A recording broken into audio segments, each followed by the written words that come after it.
Hi everybody, I'm Bree the Plant Lady, checking in with a weekly garden tour, this week on time. Now I was just standing out here browsing on these delicious powder blue blueberries because if I don't eat them, well, my resident deer will. Every time I walk outside, the resident deer is out here munching specifically on the blueberries, but of course nibbling on basically any plant that it sees fit. Not only does it love the blueberries, but it really loves the Treasure Island sweet potatoes. So let's go on a walk so you can see what little progress I've made this week as I've been recovering from COVID. Just walking around the corner, I see my resident deer who thinks he's a dog. He's hanging out in the backyard. I really need to just come up with a name for him.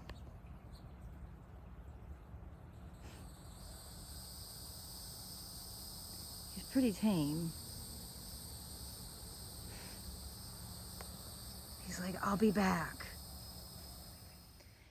And just so everybody knows, the girls here, they don't do anything to disrupt the resident deer from eating in the garden. They just sit peacefully and watch him or her. I haven't looked hard enough to see.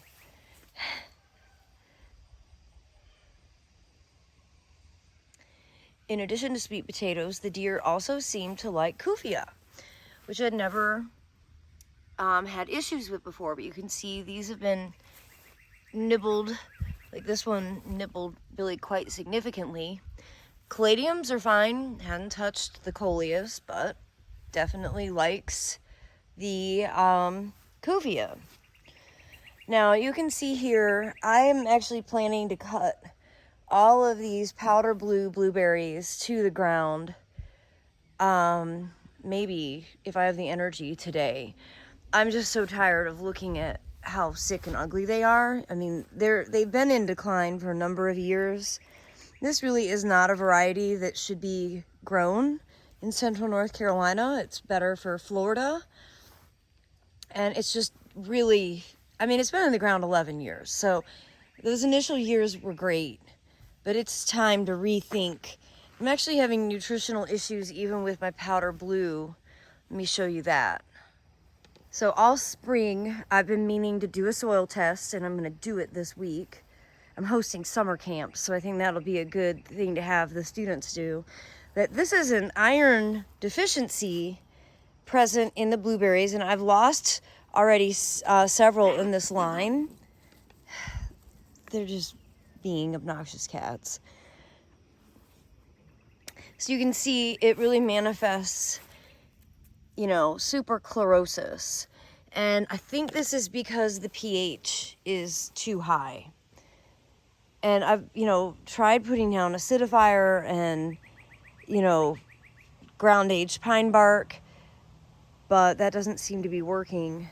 And somebody was telling me that because we've gone through prolonged periods of dryness, even though I'm not specifically watering the blueberries, that actually leads to a spike in the pH, which then makes it so the iron is unavailable for the plant to absorb.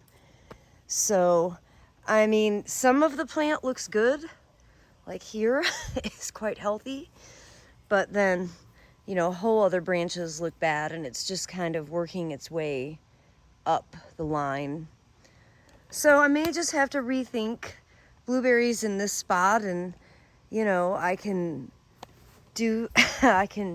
work to create an area that has a deeper soil profile of pine bark and make sure that the soil stays as acidic as it needs to for the blueberries to survive. And since I'm standing right here at the fire pit, let me show you around. The mangave continue to be the most awesome thing ever. I love that planter. This is definitely my favorite scene in the garden. All of these Foodscape containers are doing really, really well. I put that ginger that wasn't ginger. Maybe is it turmeric? I don't remember what that is. I did overwinter in the ground, but this was the piece that I overwintered in the shed. And, You know, the eggplants are growing really well. Ooh, there's one that I need to harvest. It's a cute little white variety. The peppers are doing really well. Sweet potatoes, though they're getting eaten, you can see back there, I think they're gonna recover from it. Interesting, back here, the arugula is all self-sowing again, which I love. That's why I always let it go to flower. So we'll be able to harvest arugula soon. And over here you can see these peppers are doing really great. This one's, you know, already starting to fruit. And another tomato eggplant pepper combination pot, and the black madras rice here is doing quite well. The figs have gotten really dry, and a lot of figs fell off, and that's because I haven't been running sprinkler enough on them. But you can see there are figs that are almost ripe, so that is very exciting. I didn't realize how much I would love this plant if it actually started to produce. So last night, in the first bout of real Brie energy that I've had since getting COVID 8 days ago, I came outside and I started doing major pruning, and I removed some big plants in here. There was a huge viburnum, the Kentucky coffee tree. You can see I cut that down. I took out that monster rose that was filling up that whole area and blocking the path. I cut that osmanthus way down. I pruned that Croton alabamensis, which is in a really epically stupid spot. I'm not gonna try and transplant it, but you know, I don't know what possessed me to plant it right on the edge. And I'm trying to get this space cleaned up so that when the summer camp comes on Wednesday and Thursday, they can actually direct seed this and then mulch it, and it'll be done. So I don't have a ton of work to do. I still have some ambitions about pruning up the Prunus mume. And I have been fantasizing about cutting down this volunteer peach that's growing out of the compost pile. That definitely requires not a handsaw, just how I've been doing all the pruning. So we'll see if I can convince David to maybe at least take out 2 of them and just let it have one single leader. It's been an enormous tree, but it doesn't set fruit. So, you know, and again, I did not plant this. This is literally growing out of the compost pile. It was just, you know, a peach pit that germinated.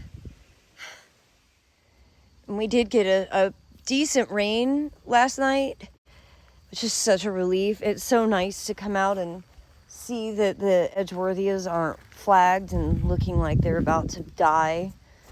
Psychologically, watching plants that I love wilt really doesn't do me a lot of good. It freaks me out, makes me question my purpose on this planet.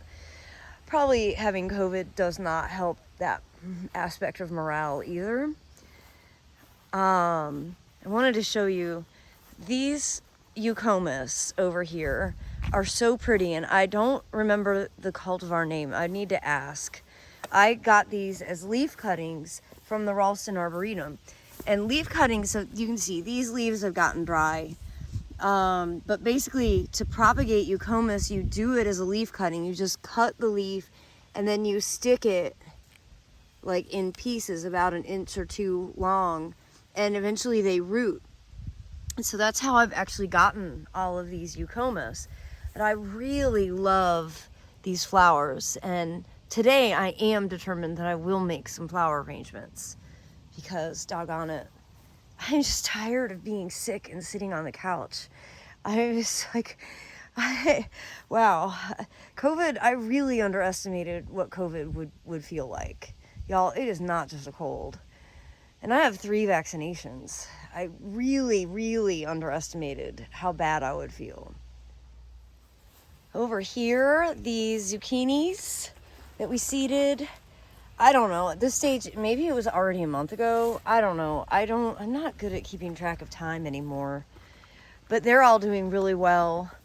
I don't have any fruit yet, which is annoying, but I think it's coming. Let's see.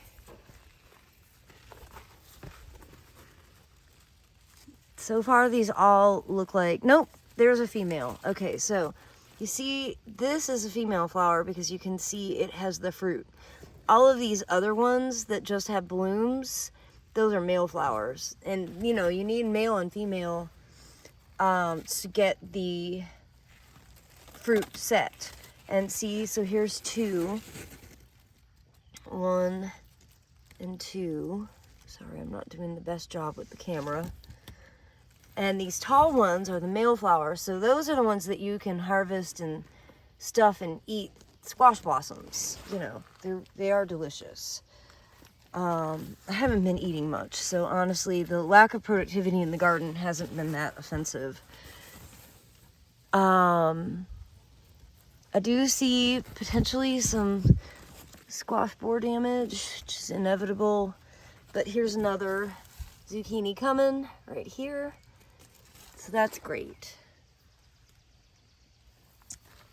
All of the container plants are doing really well. You'll notice this year, I mostly have all of my vegetables in containers, and that is just because growing in the ground here has become such a huge problem. But I have control over the media and the watering when they're in pots. So I've only lost 1 tomato so far, and these tomatoes got munched down by the deer, but they've recovered pretty well. You can see here, but they're starting to set fruit and they're just happy and healthy. And since I'm not doing the tomato tasting ever again, I don't have to stress myself out about growing tomatoes anymore. I can actually grow tomatoes for pleasure. What a novel idea. This bed is driving me crazy, so hopefully I'll have some energy today since the high is only 75. It's like a perfect day to get outside and actually accomplish something. I can clean this bed up a bit. What's germinating here is the black-eyed Susan vine, which is blooming right here. And of course, I want it to grow on the arch, which it is. You can see it starting, but I don't need it to be a ground cover through this pathway. This persimmon is doing really well despite the extreme dry conditions, and you can see there's not a ton of fruit, but there are fruit growing on it, which is very exciting. So that'll be the first time this one has actually fruited for me. So we come around here, I have to note the swallowtails are here. If you didn't watch my video from yesterday, I was so excited to come outside and see swallowtail caterpillars. They're all over the parsley. And yeah, I do have dill and fennel, but I don't see them on those. I only see them on the parsley. So there's one there, there's 3 here. Let's see if I can get this to focus. 1, a little one there, 2, another one there, 3. So this is why I leave the parsley. They love to eat the flowers. Focus, there we go. And yeah, I was really starting to freak out that I hadn't seen any butterfly activity. You know, we're in the middle of July. According to my pictures on Facebook and in my memories and stuff on my phone, usually we have swallowtails earlier than this. So I'm really relieved to see them because I was really starting to get concerned. And I wanted to show you these borders are doing great. You know, I think this year I did a pretty good job of not overcrowding everything as much as I usually do, which is a huge problem for me. So the eggplants are doing well. There's lots of peppers that can already be harvested. The zucchinis are coming along. Definitely the plant I'm most impressed by this summer is the Escholzia. I cannot believe how well it is still doing. And the deer are leaving it alone because look, the deer are eating right up to here. He comes right up to my back porch and he's eating blackberry that's in this feed tank. you know, I've got lots of milkweed, no monarchs, but lots of milkweed. Same thing over here. And of course, a lot more swallowtails because there's lots of parsley in here. And I can't believe how much they've grown since overnight. I mean, look at that big fat one there. And what I really love about like this orientation of having the parsley right here at the feed tank pool is that often when these go into chrysalis stage, they'll attach themselves like under the basil or under the coleus or even under the peanuts. And when you're in the pool, you have just like a face-to-face view. That's what I think is so unique about the feed tank. Unlike a normal pool that's typically surrounded by concrete, here you get the garden right up close and personal. And that's really, I think, the thing I love most about this, in addition to the fact that it was inexpensive and we didn't need a permit and it's easy to maintain. It does need to be cleaned. But, you know, I have not been out sitting in the feed tank at all this week. I have barely left the couch. Yesterday's video, I showed all these swallowtails. I can't help myself. Now this one looks like something went wrong and it died. And that's too bad. Somebody was asking, do I bring them in? And I do not. I know there's lots of people who do that very successfully. I don't want to interrupt nature in this stage. Like, I assist nature by planting these host plants, but I'm not going to bring them in and take on the responsibility of growing them out for them to become butterflies. Like, at some stage, natural course of action has to take place in that swallowtails are part of the food chain like anything else, and birds are going to eat some of the caterpillars, and I just don't want to interrupt it. I also don't want the responsibility of failing.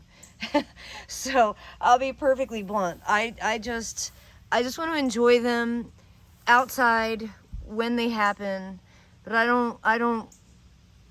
don't feel the need to take over and make it so that I have complete control over this process. We're going to kind of do a backwards tour today. We're coming along to go into the north side of the yard, and this is an area that needs some pruning. I've been eyeballing this maple. I need to take some of the big branches off of this so that it'll open up some more light over here. That's why the grass doesn't grow, because it's just too shady.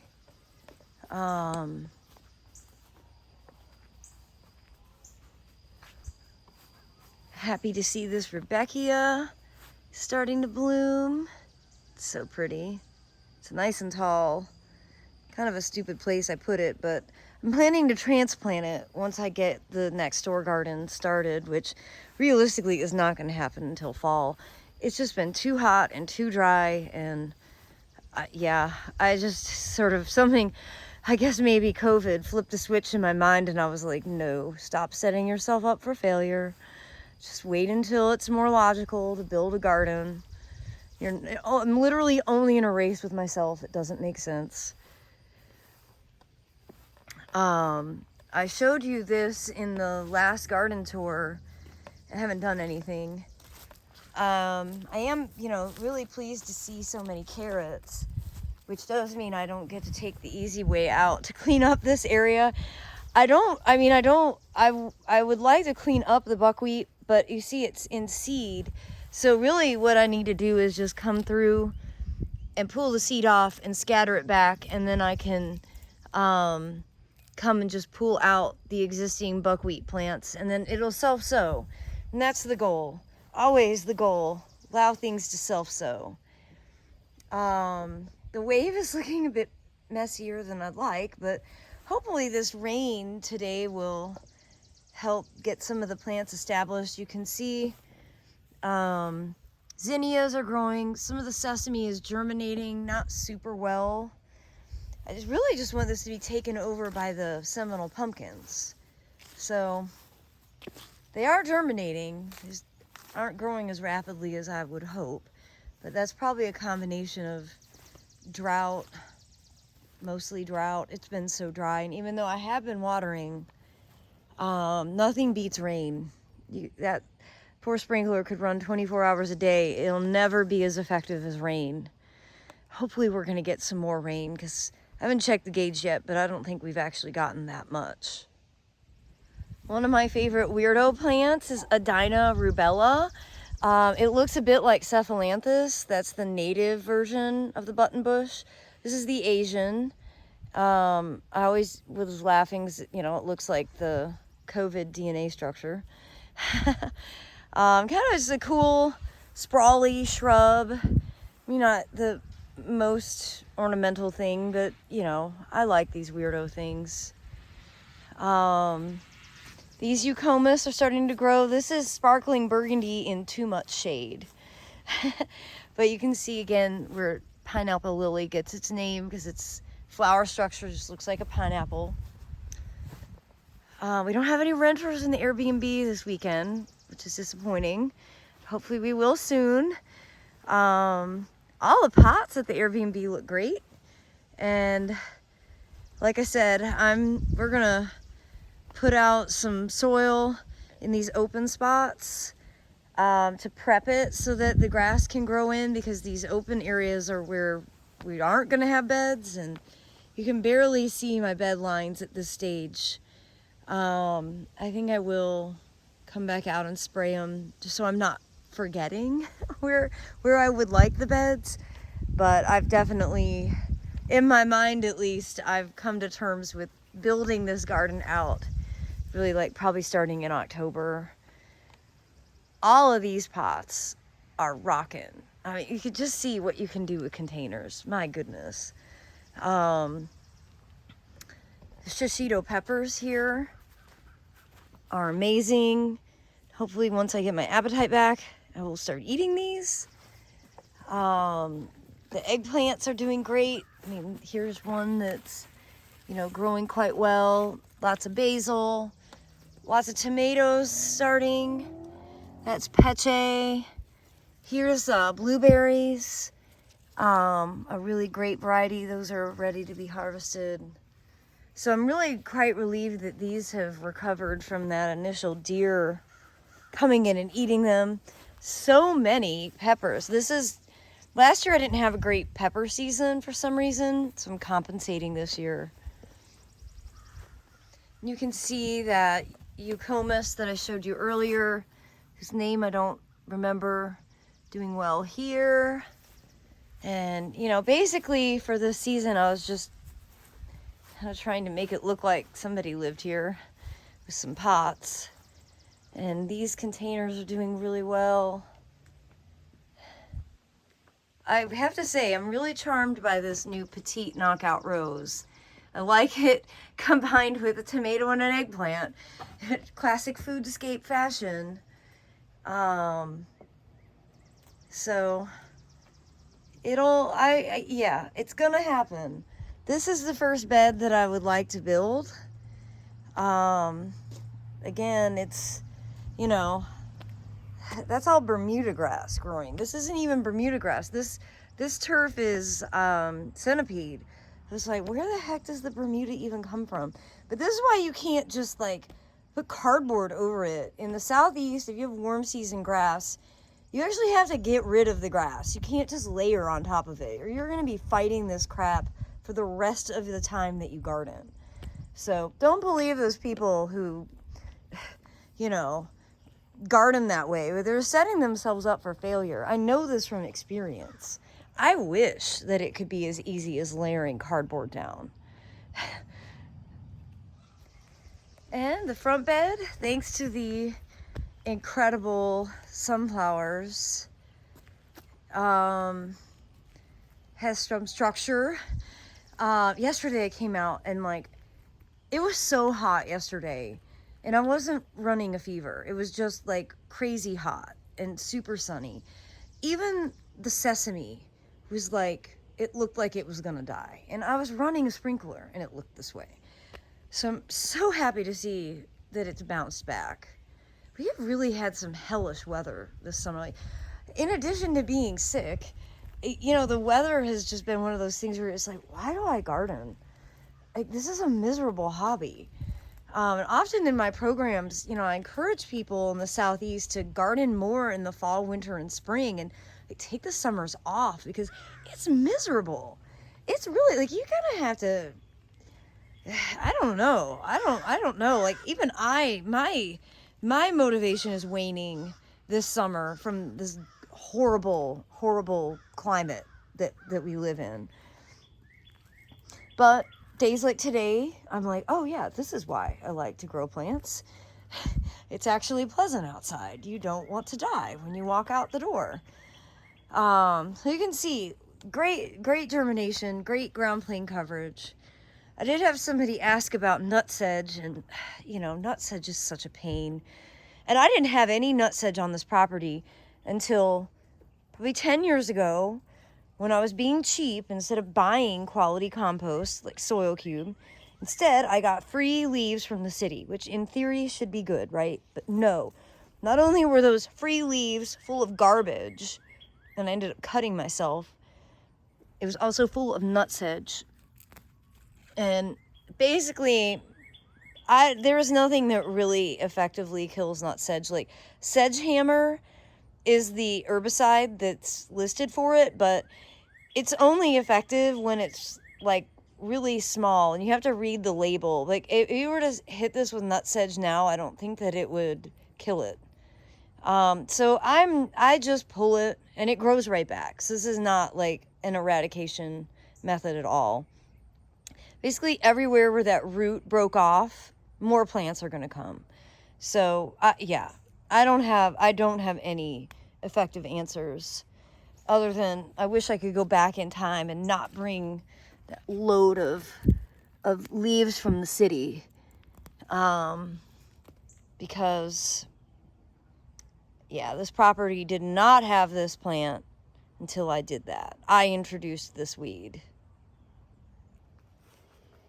And as we make our way down this border, I'm suddenly aware of how many oak trees are germinating in here. And honestly, I don't think digging them is going to be the answer, at least not for me. I'm just going to come through and cut all these down so they can stop photosynthesizing. I don't need a grove of oaks growing in the jasmine, getting in the way of the osmanthus fragrans variety aurantiacus, which blooms with gorgeous orange fragrant flowers in the fall.